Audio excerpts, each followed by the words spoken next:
Okay, once more. Come on, baby, let's hear it for Pots and Panzy. Oh, yeah.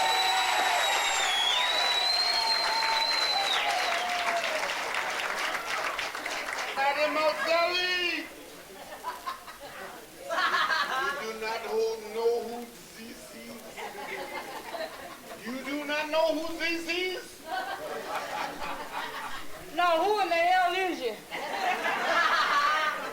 In France, they call me the Great Lavelle. You mean France, don't you? France? France. France. They call me the Great Lavelle. When I love the woman, the ooh la la la la.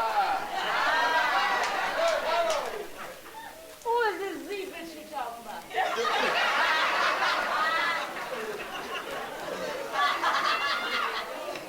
ZZ bitch, I mean the...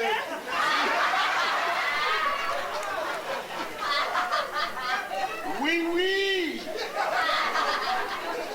Wee wee. No, just go right down right there and turn and go to the left and you find right over there in the corner, right there. Not that wee wee. When I get in the bed with the Z woman, they call me the Great Artiste.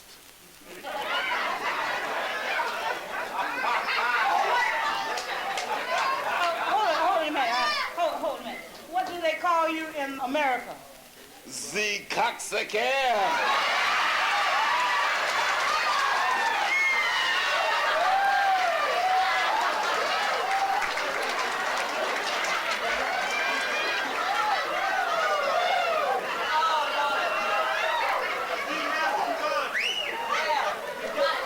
Here's a country boy in the country. And him and his girlfriend, they get everything set up for Saturday night. On a Saturday night, she go home. He said, now you know what you do. Say you go home after supper, that knot hole in the kitchen floor, you sit down over it. She said, I got you covered. So, okay.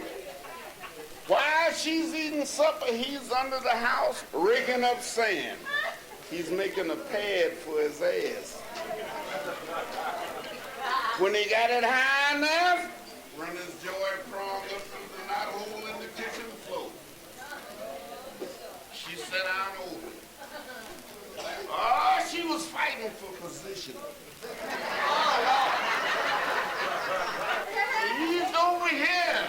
She's over there. Woo! Wrong hole. Try it again. Ah, when she got straight, she said, yes. Oh, yeah.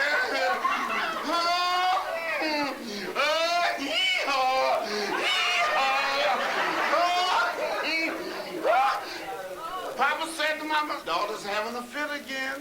We better snatch her up this time, said, because something's happening. And then she said, oh, hey! Oh, hey! He snatched her. And when he snatched up, he looked down at the floor and he said, good God! Now you done come up through the floor. Big black snake. Look at him. Done bit daughter in the ass, now he's skeeting poison everywhere.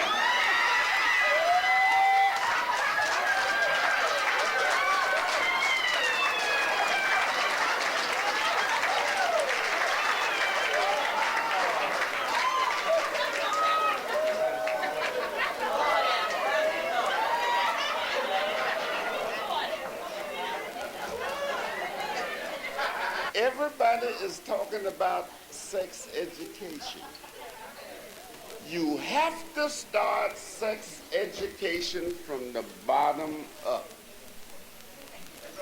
This little 6-year-old boy in the first grade walking his little kindergarten sweetheart home, 5 years old. But got almost to the house. He said, now there's your mother on the porch. He said, approach her. and speak to her. The little girl walked up to her mother and she said, Mother, oh, you mother. Tell me, how old would I have to be before I have a baby? Her mother said, well, daughter, said, now you see, you're 5. Let me see. I'll say about 10 years. The little boy hunts and said, see, that's what I tell you, baby. We cooking. You ain't got nothing to worry about.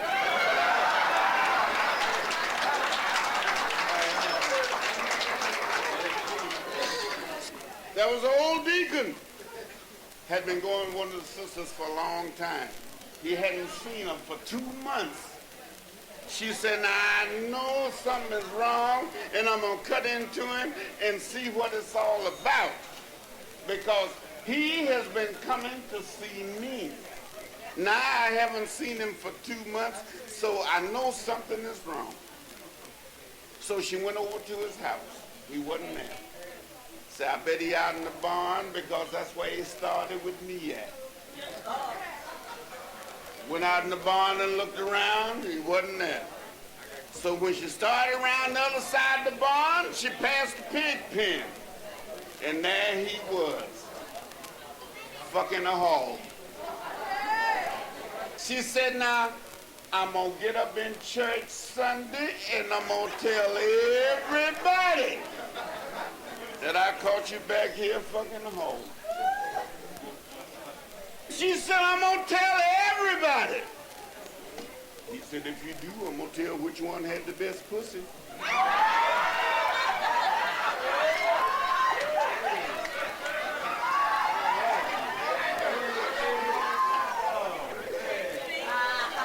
Everybody know about Dangerous Dan McGrew.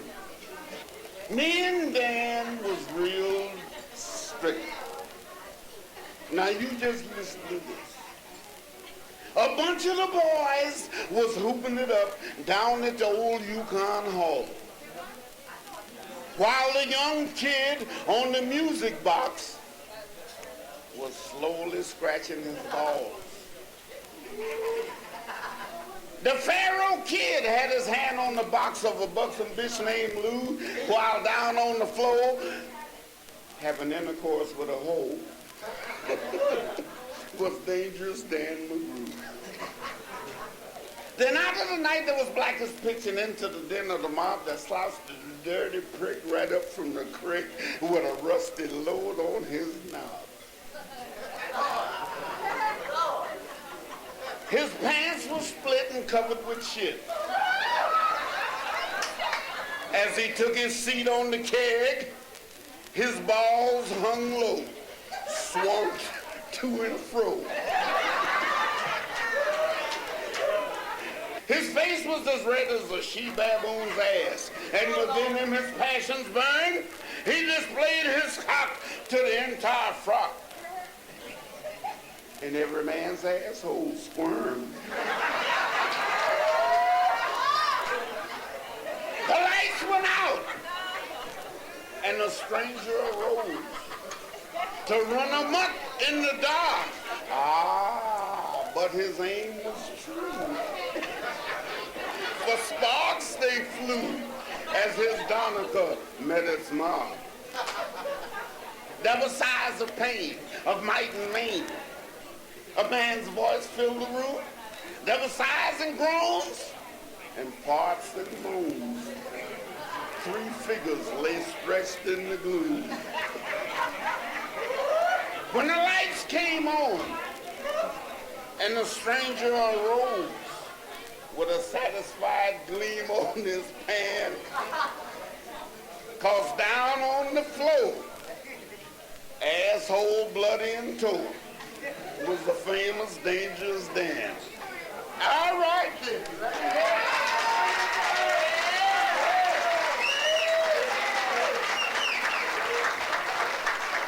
Where you going?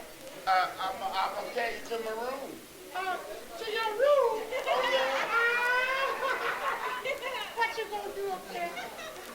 What am I gonna do up there? Yeah. If you keep getting this close to me, worry about what I'm gonna do down here.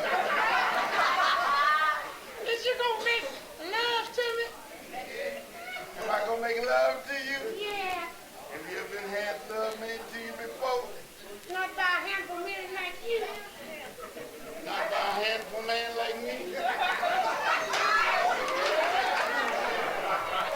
But I want to know one thing, though, honey, is you got a wife. No, you know I ain't married. You ain't married? No, I ain't married. That's what makes the corn no binding. Has you got anything to drink? Squat right low. You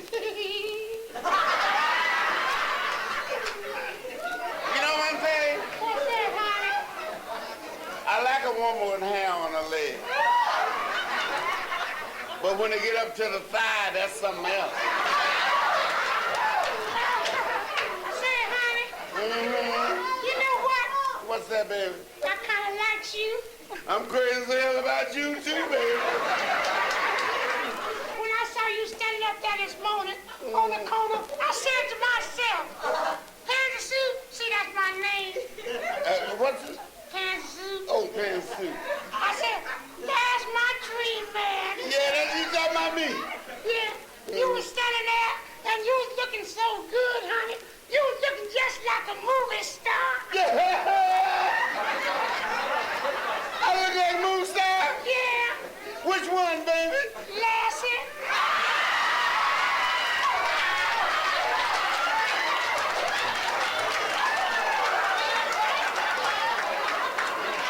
I heard the phone ring. Hello? You said what? Honey, this is my wife. This is my wife. My wife said she... What you say, baby? You coming home? So you told me you didn't have no wife, huh? Yeah, but you see that... I didn't fix you, honey. No, but you... No, I don't want to hear nothing. That's what's wrong with you men now. Yeah, you got me. Yeah, but I'm gonna say you, honey. You get us women out. You take us to your house. Yeah, but you... When you shut up, don't you say nothing, see? You told me you didn't have... Don't say nothing. You told me you didn't have no wife. Take me to your room. Sit me down. But, honey, I'm gonna make you suffer. I'm gonna make you suffer. No, but you can't do that. When that witch come this morning, honey, Yeah, I'll but be you... laying right here. You can't do that.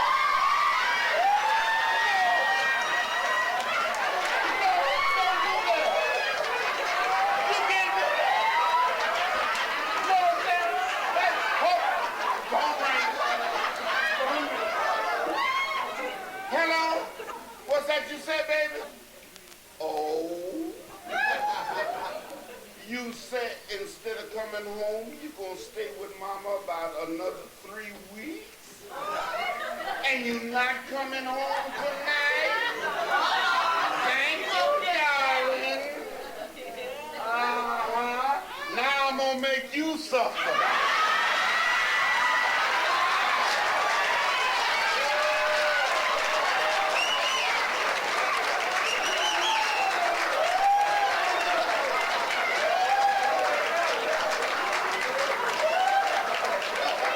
The nun went to the man and said, look here, said, I got to have a vacation. So the priest said, you got to have a vacation? Okay, I'll tell you what you do. Send me another nun.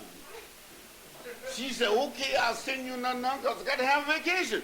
So he says, send me another nun. So the old nun left. And the young nun come in and he looked at it. He said, now let me tell you, your first duties is to wash my back when I take my bath. So when he got in the tub, she started washing his back, and his joy prong shot up through the suds. She said, what is that? He said, oh, that's the key to heaven. You have the lock. Anytime I put my key in your lock, you wasn't go to heaven. She was a square. She had never been to heaven. Said, send me to heaven. He put his key in the lock and sent her to heaven. Every night he sent her to heaven for 2 months. The old nun came back and said, daughter said, why you walking around with such a smile on your face? She said, you just don't know. He been sending me to heaven every night. Say every night since you've been gone. He done been sending me to heaven. She said, how did he send you to heaven? Said, well, you know, he got the key between his legs. And every time he put the key in the lock between my legs, he sent me to heaven. She said, well, that lousy bastard. He told me that was Gable's trumpet, and I've been blowing it for 40 years.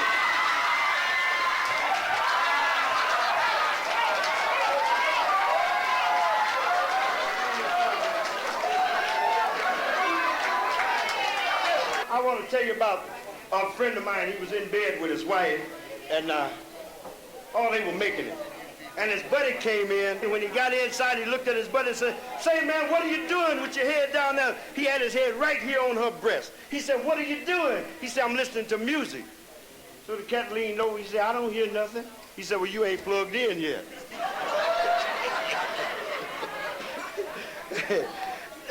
There was a beautiful girl walking down the street, and the three fellas saw her. There was an Italian, a Jewish, and a Negro. The Italian fella looked at her. He said, my darling, you're so beautiful. The only thing I know to do for you is I'll cut my finger off just to be with you. So the Italian fella said, that ain't nothing. She's so beautiful to me that I'd cut my ear off. So the colored fella, he just started unzipping his pants. So everybody said, wait a minute, she's not gonna cut that off, are you? I said, no, just kiss it, it'll go off by itself.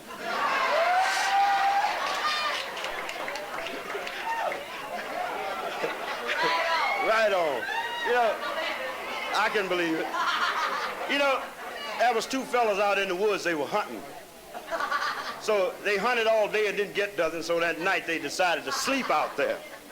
So while they were out there sleeping in these bags, a snake crawls up and bites one of the fellas right on his vital organ.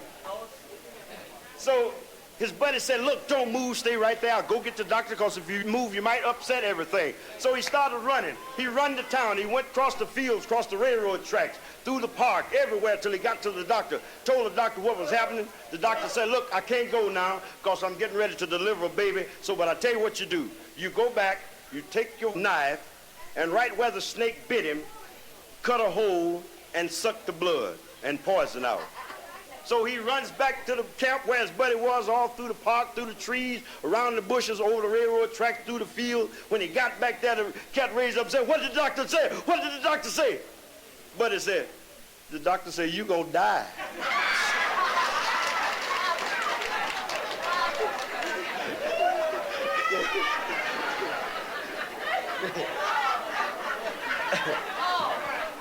Just before I go, I'd like for everybody to pick up the glass and let's have a toast. The stars may kiss the moon on high. The trees may kiss the butterfly. The sparkling wine may kiss a glass. And you, my friends, farewell.